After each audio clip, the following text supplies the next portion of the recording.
So the language instead of English is a chemical structure. So you can represent chemical structures as text.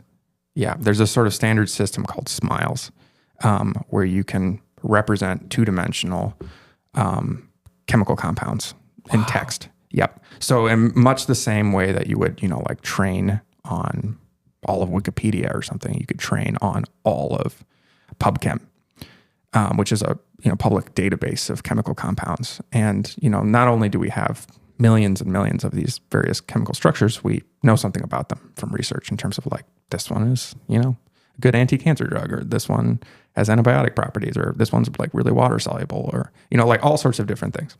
So you can both generate strings of chemical compounds, and this is how you can sort of like generate more space. It's like here, here's the chemical space that we live in, like all the stuff that we've seen before. We can sort of fill in gaps with these models. And so whereas before, scientists were sort of like limited to high throughput screens of like whatever compounds they had lying around, it's like we can now use these in silico libraries, meaning like generated or AI generated molecules, and then run the models that say like, oh, this one, based on what I know about this kind of ring system and stuff, could be a good lead for you. And so then chemists can focus on that one, synthesize that one, and test it. And so it can accelerate that early discovery process.